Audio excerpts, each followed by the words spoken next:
شبیر احمد خان صاحب سے گزارش کرتا ہوں وہ آپ کے سامنے آج کے عنوان عفو درگزر پر جو ہے نا آپ کے سامنے خطاب کریں۔ الحمد للہ نحمده ونستعینه ونستغفره ونؤمن به ونتوکل علیہ ونعوذ باللہ من شرور انفسنا ومن سیئات اعمالنا من يهده الله فلا مضل له ومن يضلل فلا هادي له ونشهد ان لا اله الا الله وحده لا شريك له ونشهد ان محمدا عبده ورسوله ارسل بالحق بشيرا ونذيرا وداعيا الى الله باذنه وسراجا منيرا اللهم صل على محمد وعلى ال محمد وبارك وسلم اما بعد فاعوذ بالله من الشیطان الرجیم بسم اللہ الرحمن الرحیم فاعف عنهم واستغفر لهم وشاورهم في الامر فاذا عزمت فتوکل علی اللہ ان اللہ يحب المتوکلین صدق اللہ العظیم۔ قابل احترام سامعین، السلام علیکم ورحمۃ اللہ وبرکاتہ۔ جیسے ہم سب اس بات سے بخوبی واقف ہیں، ماہ ربیع الاول کے آمد کے ساتھ ہی دنیا کے مختلف ممالک میں اور پھر ہمارے اپنے ملک اور ہمارے اپنے شہر میں مختلف مقامات پر سیرت کے پروگرام اور سیرت کے جلسے رکھے جاتے ہیں۔ اس کا واحد مقصد یہ ہوتا ہے کہ لوگوں کے سامنے نبی اکرم صلی اللہ علیہ وسلم کے زندگی کے مختلف گوشے سامنے آ جائیں، اور پھر ان پروگرامز میں کبھی کبھار غیر مسلم کو مدعو کر لیا جاتا ہے تاکہ وہ نبی اکرم صلی اللہ علیہ وسلم کی سیرت سے واقف ہو سکے۔ ان جلسوں میں مختلف موقع پر، مختلف مقامات پر، مختلف عناوین پر گفتگو ہوتی ہے۔ کبھی یہ گفتگو کی جاتی ہے کہ نبی اکرم صلی اللہ علیہ وسلم دنیا میں تشریف لائے تو اس وقت کیا حالات تھے۔ کبھی یہ گفتگو ہوتی ہے کہ آپ کی پیدائش سے لے کر ہجرت تک کیا کچھ حالات رہے اور کیا حالات تھے جس کی وجہ سے اللہ کے رسول صلی اللہ علیہ وسلم کو مکے سے ہجرت کرنی پڑی۔ کبھی یہ گفتگو ہوتی ہے کہ آپ کی دعوتی زندگی کیسی رہی، اور کبھی اس بات پر گفتگو ہوتی ہے کہ اللہ کے رسول صلی اللہ علیہ وسلم کا طریقہ تربیت کیسا تھا، اور اللہ کے رسول صلی اللہ علیہ وسلم نے صحابہ اکرام کی تربیت ایسی کی جن کی زندگیاں بالکل اندر سے بدل گئی۔ کبھی اس بات پر گفتگو ہوتی ہے کہ اللہ کے رسول صلی اللہ علیہ وسلم نے مدینہ منورہ میں کیسے اسلامی حکومت نافذ کی، وغیرہ وغیرہ۔ اسی مناسبت سے آج مجھے جو عنوان دیا گیا ہے، عفو اور درگزر نبی اکرم صلی اللہ علیہ وسلم کی سیرت کی روشنی میں، ایک بڑا اہم عنوان ہے۔ قبل اس کے کہ میں اپنے موضوع کی طرف آؤں، اللہ رب العالمین سے دعا کرتا ہوں جو کچھ بھی میں نے پڑھا سمجھا صحیح ڈھنگ سے، صحیح انداز میں آپ حضرات کے سامنے بات کو رکھنے کی توفیق نصیب فرمائے، اور اللہ تعالیٰ پھر ہم سب کو، کہنے والے کو اور سننے والوں کو، عمل کی توفیق عطا فرمائے۔ رب اشرح لی صدری ویسر لی امری واحلل عقدۃ من لسانی یفقہوا قولی۔ محترم حضرات، میں نے ابتدا میں سورہ آل عمران کی آیت نمبر 159 کی تلاوت کی۔ اس کا ترجمہ اس طریقے سے ہے کہ اللہ تعالیٰ فرماتے ہیں آپ ان کے قصور معاف کر دیجئے، ان کے حق میں دعائیں مغفرت کیجئے، اور دین کے کاموں میں ان کو شریک مشورہ رکھیے۔ پھر جب تمہارا عزم کسی رائے پر مستحکم ہو جائے تو اللہ پر بھروسہ کیجئے، اللہ تعالیٰ بھروسہ کرنے والوں کو پسند کرتا ہے۔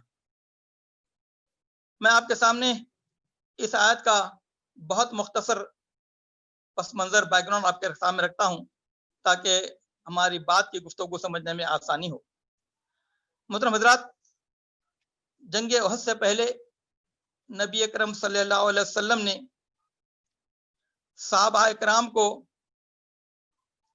کچھ خاص کاموں کے طرف متعین کیا تھا، جیسے جنگ سے پہلے ایک فوجی کمانڈر کرتا ہے، اور نبی اکرم صلی اللہ علیہ وسلم نے کچھ صحابہ اکرام سے بات فرمائی تھی کہ یہ وہ مقامات ہے جن کو بالکل پکڑے رہنا، جنگ کی کیفیت کچھ بھی ہو اور حالات جنگ کی کیسی بھی ہو جائے، لیکن آپ لوگوں کو یہاں سے اس مقام سے ہٹنا نہیں چاہیے۔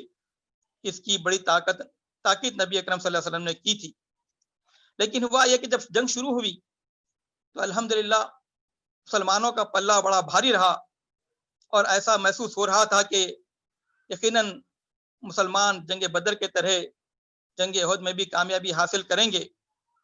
اور جب دشمن میدان چھوڑ کر بھاگ رہے تھے تو کچھ لوگ مال غنیمت حاصل کرنے میں لگ گئے، اور جن لوگوں کو نبی اکرم صلی اللہ علیہ وسلم نے چند مقامات پر متعین کیا تھا اور انہوں نے اس بات کی تاکید کی تھی کہ حالات کچھ بھی ہو لیکن یہاں سے اپنی جگہ سے ہٹنا نہیں چاہیے، لیکن مال غنیمت حاصل کرنے کے لیے وہ نبی اکرم صلی اللہ علیہ وسلم کی عدم اطاعت کر بیٹھے، جس کا اللہ تعالیٰ نے خود قرآن مجید میں اس طرح سے ذکر کیا۔ وہ چیز اللہ نے تمہیں دکھائی جس کی محبت میں تم گرفتار تھے، یعنی مال غنیمت، تو اپنے سردار کے حکم کے خلاف ورزی کر بیٹھے، اور جب سردار کے حکم کی خلاف ورزی ہوئی تو یقیناً جنگ جیتنے کی امکانات کم ہو گئے۔ حقیقت یہ ہے کہ ایک چھوٹی سی بھول اور چھوٹی سی غلطی کی وجہ سے ایک جیتی ہوئی جنگ ناکامیابی میں بدل گئی، اور ایک جیتی ہوئی جنگ شکست میں بدل گئی۔ اس لحاظ سے اگر ہم غور کریں اور یہ محسوس کریں کہ نبی اکرم صلی اللہ علیہ وسلم کی اس وقت دل کی کیا کیفیت تھی ہوگی، ظاہر بات ہے آپ اللہ کے رسول ہیں، اور آپ کے پاس جو کچھ بھی افراد قوت تھی، جو وسائل تھے، وہ سارے کے سارے آپ الحمدللہ جنگ احد کے میدان میں لے کر آئے، اور جن چیزوں کی تاکید کی تھی ان میں سے بہرحال جب بھول ہوئی تو ناکامیابی ہوئی، اور جب ناکامیابی ہوئی تو اللہ کے رسول صلی اللہ علیہ وسلم کی دل کی کیفیت کیا ہوئی یا کیا ہوئی ہوگی ہم اس کا اندازہ نہیں کر سکتے، لیکن اللہ تعالیٰ دلوں کے حال کو جاننے والا ہے۔ اور اللہ تعالیٰ نے قرآن مجید میں اس بات کا تذکرہ سورہ آل عمران میں اس طریقے سے کیا۔ اللہ تعالیٰ فرماتے ہیں اللہ نے انہیں معاف کر دیا، اللہ بہت درگزر کرنے والا اور رحم فرمانے والا ہے۔ تو یہاں بات بتائی گئی کہ غلطی ہونا ایک الگ چیز ہے، لیکن اللہ تعالیٰ نے ان کے قصوروں کو معاف کر دیا۔ ٹھیک اسی طریقے سے اللہ تعالیٰ نے یہ سورہ آل عمران کی آیت نمبر 159 میں جو بات فرمائی اور یہ کہا کہ اے نبی صلی اللہ علیہ وسلم آپ ان کے قصور معاف کر دیجیے گا۔ ذرا آپ اس بات پہ غور کیجیے گا کہ جنگ میں شکست ہوئی، اور شکست ہونے کی وجہ سے نہ صرف نبی اکرم صلی اللہ علیہ وسلم اور صحابہ اکرام کی دل کی کیفیت کیا تھی ہم اس کا اندازہ نہیں کر سکتے، لیکن اللہ تعالیٰ نے قرآن مجید میں نبی اکرم صلی اللہ علیہ وسلم کو مخاطب کر کے بات فرمائی، اے نبی صلی اللہ علیہ وسلم آپ ان کے قصور معاف کر دیجئے۔ صرف اتنا نہیں کہا کہ آپ ان کے قصور معاف کر دیجئے، بلکہ کہا کہ آپ ان کے حق میں دعائیں مغفرت کیجئے۔ ذرا آپ اندازہ کیجئے کیا بات کہی جا رہی ہے، کہا جا رہا ہے کہ آپ ان کے قصور معاف کر دیجئے، نہ صرف قصور معاف کر دیجئے بلکہ آپ ان کے حق میں دعائیں مغفرت کیجئے۔ پھر آگے بڑھ کے اللہ تعالیٰ فرماتے ہیں اور ان کو دین کے کاموں میں شریک مشورہ رکھیے۔ تو بات صرف معاف کرنے کی نہیں کہی گئی، بات صرف دعائیں مغفرت کی لیکن نہیں کہی گئی، بلکہ جن سے غلطی ہوئی ان کے بارے میں اللہ تعالیٰ فرماتے ہیں کہ نبی صلی اللہ علیہ وسلم دین کے کاموں میں ان سب کو مشورے میں شامل رکھیے۔ پھر جب آپ کا عزم کسی رائے پر مستحکم ہو جائے تو پھر اللہ پہ بھروسہ کیجئے، اور پھر آگے فرمایا کہ اللہ کو وہ لوگ پسند ہے جو ہر کام اس کے بھروسے پر کرتے ہیں۔ محترم حضرات، یہ آیت کا پس منظر تھا۔ اس کے بعد اس آیت کی روشنی میں ہم کو اپنی زندگی کا جائزہ لینا چاہیے اور یہ دیکھنا چاہیے کہ اسلام کی تعلیمات کیا ہے اور نبی اکرم صلی اللہ علیہ وسلم نے اپنی زندگی میں کن کن لوگوں کو کیسے معاف کیا. اگر ہم اپنی زندگی کا جائزہ لیں تو معلوم یہ ہوتا ہے کہ ہماری زندگی کے اندر درگزر سے کام لینے والا جو معاملہ ہے، معاف کرنے کی جو صفت ہے، ہم یہ چیز اپنے میں کم دیکھتے ہیں، بلکہ معاشرے میں یہ چیز محسوس ہوتی ہے کہ معاف کرنے کے بجائے لوگ اپنے دلوں کے اندر انتقام کا جذبہ لیے پھرتے ہیں. اللہ تعالی ہم سب کی اس بات سے حفاظت فرمائے. اور یقیناً معاف کرنا کوئی آسان کام نہیں ہے. بعض وقت کچھ لوگ اپنے ہی دوستوں کے ساتھ، اپنے ساتھیوں کے ساتھ اور اپنے قریب رشتہ داروں کے ساتھ ایسا معاملہ کرتے ہیں جس سے جو ہے انسان کی فطرت اور اس کی طبیعت معاف کرنا نہیں چاہتی. اور یقیناً یہ معاف کرنا کوئی آسان کام نہیں ہے، یہ بڑا مشکل کام ہے، لیکن یہ بڑے حوصلے اور عزم کا کام ہے. لیکن اس شخص کے لیے کوئی مشکل کام نہیں ہے جو اللہ کی رضا کی خاطر اور اس کی خوشنودی کی خاطر اپنے دشمنوں کو بھی معاف کر دیتا ہے اور اس نیت کے ساتھ معاف کرتا ہے. اور ہو سکتا ہے کہ دنیا میں جس طریقے سے اس نے لوگوں کو معاف کیا، اس معاف کرنے کی وجہ سے ہو سکتا ہے کہ اللہ تعالیٰ قیامت میں اس کے گناہوں کو معاف کر دے. محترم حضرات، اس آیت کی روشنی میں ہم کو دیکھنا یہ ہے کہ آج ہمارا اپنا کیا معاملہ ہے. اختلاف کہاں نہیں ہوتا، بعض وقت قریب ترین رشتہ داروں میں اختلاف ہو جاتا ہے، دو بھائیوں میں اختلاف ہو جاتا ہے، اور دو دوستوں کے درمیان میں اختلاف ہو جاتا ہے. اور اختلاف جب ہوتا ہے تو ہماری کیفیت ایسی ہوتی ہے کہ بعض وقت ہم ایک دوسرے کو سلام کرنا پسند نہیں کرتے، ایک دوسرے کی خیریت دریافت کرنا پسند نہیں کرتے، بلکہ بعض وقت یہ ہوتا ہے کہ کسی دعوت میں آمنا سامنا ہو جائے تو نظریں چھپانے کی کوشش کرتے ہیں. بلکہ کیفیت یہ ہوتی ہے کہ بعض وقت ایک ہی گھر میں ہونے کے باوجود، ایک ہی عمارت میں ہونے کے باوجود، ایک ہی گیٹ سے نکلتے ہیں، لیکن آپس میں جو ہے ایک دوسرے سے ملاقات کرنا نہیں چاہتے. بعض وقت تو ایسا معاملہ ہوتا ہے کہ جس سے ہمارا اختلاف ہوا، جس سے ناراضگی ہے، اس کی بیماری کی خبر بھی ملتی ہے، لیکن ہم اس کی عادت کرنا گوارا نہیں کرتے. کبھی ایسا بھی ہوتا ہے کہ اس کے انتقال کی خبر مل جائے تو نماز جنازہ میں شرکت کرنے کی کوشش نہیں کرتے. لیکن دیکھنا یہ ہے کہ نبی اکرم صلی اللہ علیہ وسلم کا کیا معاملہ رہا، آپ نے کیسے کیسے لوگوں کو معاف کیا. آپ کو واقعہ یاد ہوگا، یاد دہانی کے طور پر آپ کے سامنے رکھتا ہوں. نبی اکرم صلی اللہ علیہ وسلم دین کی دعوت دینے کے لیے آپ نے طائف کا سفر کیا، اور طائف کا سفر وہ سفر ہے، ایک مرتبہ اللہ کے رسول صلی اللہ علیہ وسلم نے حضرت عائشہ رضی اللہ عنہا سے پوچھا، عائشہ رضی اللہ تعالیٰ، کیا تم جانتی ہو میری زندگی کا مشکل ترین دن کون سا تھا؟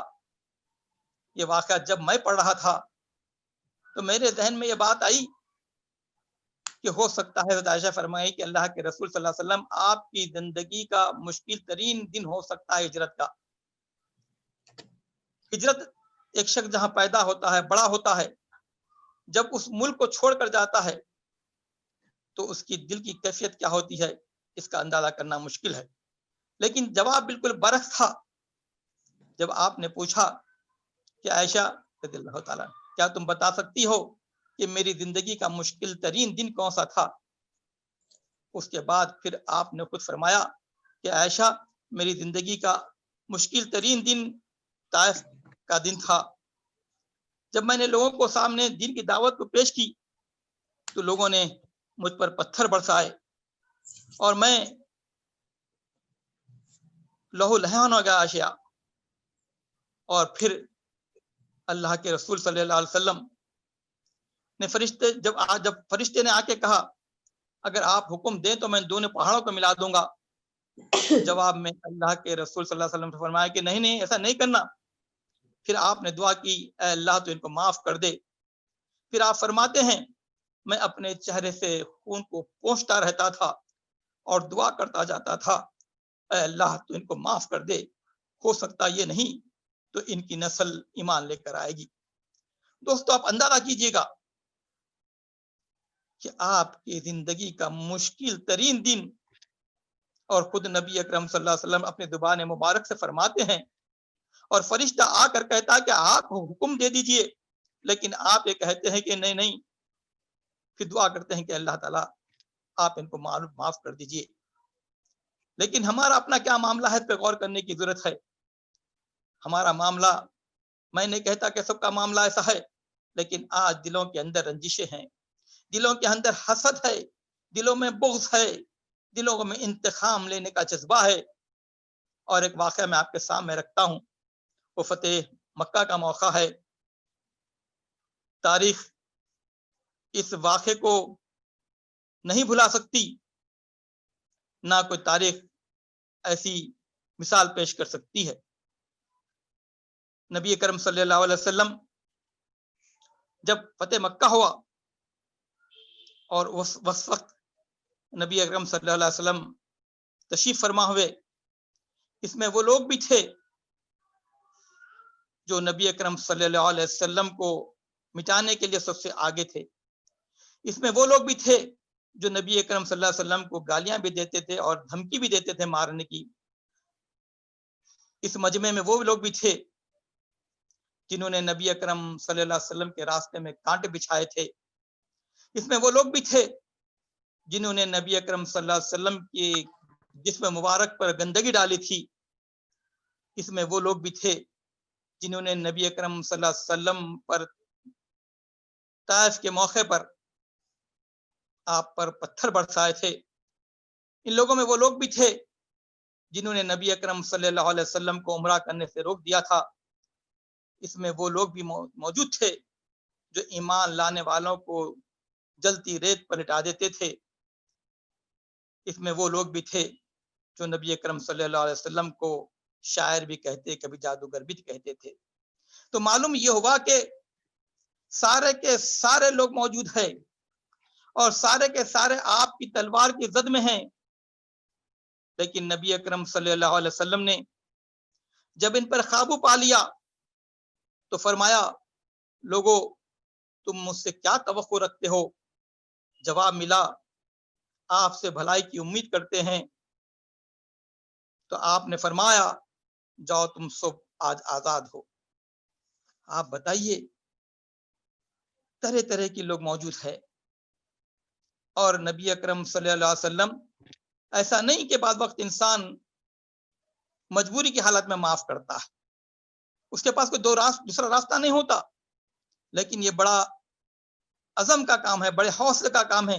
طاقت اور قوت ہر چیز رکھنے کے باوجود لوگوں کو معاف کر دینا یہ کوئی آسان کام نہیں ہے. نبی اکرم صلی اللہ علیہ وسلم نے جو بات فرمائی جاؤ تم آج صبح آزاد ہو, ذرا اس مثال کو دوسرے ممالک سے کمپیئر کر کے دیکھیے گا. جب دو ملکوں میں جنگ ہوتی ہے اور معلوم ہوتا ہے کہ ایک طاقتور ملک ایک غریب ملک پر بم برساتا ہے, جس کے نتیجے میں سب وہ لوگ ختم ہو جاتے ہیں, خواتین بیوہ ہو جاتی ہیں اور بچے یتیم ہو جاتے ہیں. اور شام میں اس جنگ کے جو کمانڈر ہوتے ہیں ٹی وی پر آ کے جو ہے بڑے فخر سے کہتے ہیں آج ہم نے حملہ کیا تو پتہ یہ چلا کہ اتنے لوگ مارے گئے اور اتنے لوگوں کو ہم نے گرفتار کیا. اپنے آپ کو ویل سیولائزڈ کرنے والوں کا معاملہ یہ ہے, اور نبی اکرم صلی اللہ علیہ وسلم کا معاملہ یہ ہے کہ طاقت اور قوت رکھنے کے بعد کہتے ہیں جاؤ میں تم سب کو آزاد کرتا ہوں. نہ صرف یہ بلکہ ہم سب کو یہ بات بھی یاد ہوگی کہ نبی اکرم صلی اللہ علیہ وسلم نے حج الوداع کے موقع پر جو خطبہ دیا, یہاں پہ موقع نہیں ہے کہ میں آپ کے سامنے تفصیلات کو بیان کروں, لیکن شروع سے آخر تک جو باتیں آپ نے فرمائی ہر بات کے بعد آپ کہتے تھے جاؤ میں تم کو معاف کرتا ہوں, جاؤ میں تم کو معاف کرتا ہوں. محترم حضرات, آج ہمارے گھروں میں جس قسم کے مسائل ہے اور خواتین کو جو مسائل ہے ایک دوسرے کو معاف کرنے کا جذبہ نہیں ہونے کی وجہ سے آج ہمارے گھر ٹوٹ رہے ہیں، اور بڑوں کا احترام ختم ہو جاتا ہے۔ اور ایک بات یہ بھی یاد رکھنا چاہیے، وہ یہ ہے کہ انسان صرف عمر سے بڑا نہیں ہوتا، بلکہ انسان معاف کرنے سے بڑا ہوتا ہے۔ اور معاملہ یہ ہے کہ کبھی غصے کی وجہ سے ہم کبھی معاف کرنا چاہتے ہیں، معلوم یہ ہوا کہ دو دوستوں میں اختلاف ہو گیا، دونوں بھائیوں میں اختلاف ہو گیا۔ چھوٹا بھائی یہ کہتا ہے کہ غلطی بڑے بھائی کی ہے، ان کو معاف کر دینا چاہیے، اور بڑے بھائی کے خیال میں یہ بات آتی ہے کہ میں تو بڑا ہوں، اس کو آگے بڑھنا چاہیے۔ اور معلوم یہ ہوا کہ شیطان دونوں کو جو ہے اس طریقے کے خیالات دل میں ڈال کر آگے بڑھنے نہیں دیتا۔ جب تک دونوں میں سے کوئی دو قدم آگے نہیں بڑھیں گے، تعلقات اچھے نہیں ہو سکتے۔ جب ایک دوسرے کو معاف کریں گے، آگے بڑھیں گے، گلے لگائیں گے، تو یہ ہمارے اختلافات ختم ہو سکتے ہیں۔ یہ معاف کرنے کا بڑا جذبہ ہم سب کو اپنے دلوں میں پیدا کرنا چاہیے۔ محترم حضرات، جیسے میں نے بات فرمائی، وہ یہ ہے کہ انسان صرف عمر سے ہی بڑا نہیں ہوتا، بلکہ انسان معاف کرنے سے بڑا ہوتا ہے۔ اور ایک بات یہ بھی یاد رکھیے، نفرت کبھی نفرت سے ختم نہیں ہوتی، بلکہ نفرت کو کاٹنے والی چیز کا نام محبت ہے۔ محترم حضرات، اور غصے کے بارے میں جو بات کہی جاتی ہے، بعض وقت دل میں بات یہ آتی ہے کہ لوگ کیا کیا پی جاتے ہیں نہیں معلوم، لیکن حقیقت یہ ہے کہ غصہ پینا بڑی چیز ہے۔ اور اللہ تعالیٰ نے ان لوگوں کے بارے میں فرمایا جو اللہ کی رضا کے خاطر لوگوں کو معاف کر دیتے ہیں، اللہ تعالیٰ ان کے قصوروں کو معاف کرتا ہے۔ قرآن میں جو بات فرمائی گئی، جو غصے کو پی جاتے ہیں اور دوسروں کے قصور معاف کر دیتے ہیں، ایسے نیک لوگ اللہ تعالیٰ کو بہت پسند ہے۔ کیا ہم نہیں چاہتے کہ ہم اللہ تعالیٰ کے پسندہ بندوں میں سے بن جائیں؟ اللہ کے رسول صلی اللہ علیہ وسلم نے کیسے کیسے لوگوں کو معاف کیا۔ ابھی قرآن کی جو آیت تلاوت کی گئی سورہ نور کی، غالباً، اور حضرت عائشہ رضی اللہ تعالیٰ نے پر جو تہمت لگائی گئی تھی، یہ واقعہ یہاں پہ تفصیل کے ساتھ کوٹ کرنے کا موقع نہیں ہے۔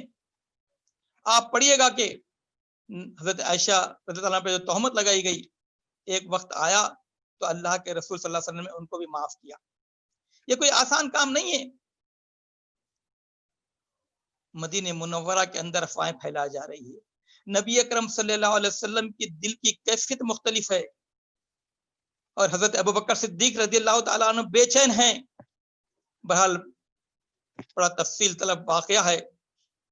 ایک وقت ایسا آتا ہے کہ اللہ تعالیٰ حضرت عائشہ رضی اللہ عنہ کی برات کا اعلان کرتا ہے، اور اس کے بعد پھر اللہ کے رسول صلی اللہ علیہ وسلم ان کو معاف کرتے ہیں۔ محترم حضرات، اور اللہ کے رسول صلی اللہ علیہ وسلم نے جو بات فرمائی، آپ نے فرمایا کہ جو مجھ سے کٹے میں اس سے جڑ جاؤں گا، جو مجھے اپنے حق سے محروم کر دے میں اس کو دوں گا، اور جو مجھ پر ظلم کرے میں اس کو معاف کر دوں گا۔ غور کرنے کی ضرورت ہے ہماری اپنی کیفیت کیا ہے۔ بعض وقت ہم یہ سمجھتے ہیں کہ یہ فلاں شخص ہے جس سے یہ غلطی ہوئی، اور یہ ہمیشہ ایسی غلطیاں کرتے ہوئے آتے ہیں، ان کو کیا معاف کرنا چاہیے۔ یاد رکھنا چاہیے،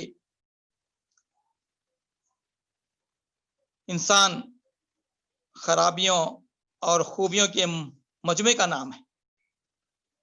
اور دوسری بات یہ ہے کہ ہم دنیا میں بے عیب انسان تلاش کریں گے تو تنہا رہ جائیں گے. اس لحاظ سے چاہیے کہ ہم اپنے خامیوں پہ بھی نظر رکھیں. اور ایک بات یہ بھی کہتا ہوں، معاف کرنے کا ہرگز مطلب یہ نہیں ہوتا کہ کون چھوٹے ہیں اور کون بڑے ہیں.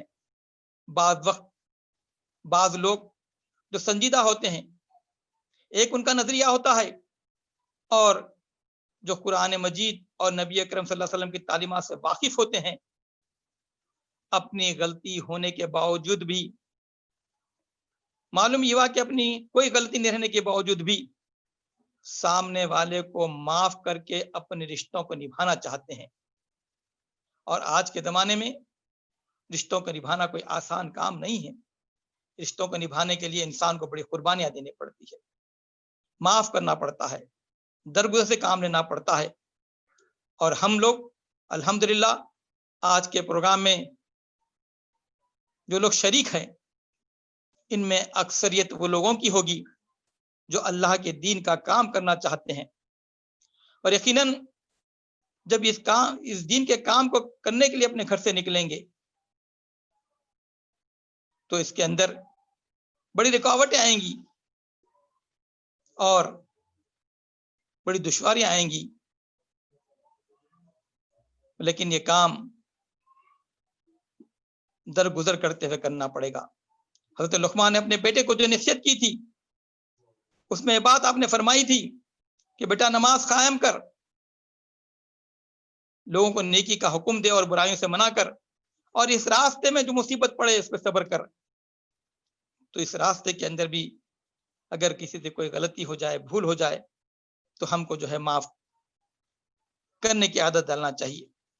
محترم حضرات، ایک بات کی وضاحت کرتا چلوں، وہ یہ ہے کہ نبی اکرم، حضرت عائشہ فرماتی رضی اللہ تعالیٰ عنہ، نبی اکرم صلی اللہ علیہ وسلم نے اپنی پوری زندگی میں اپنی ذات کی خاطر کسی سے انتقام نہیں لیا.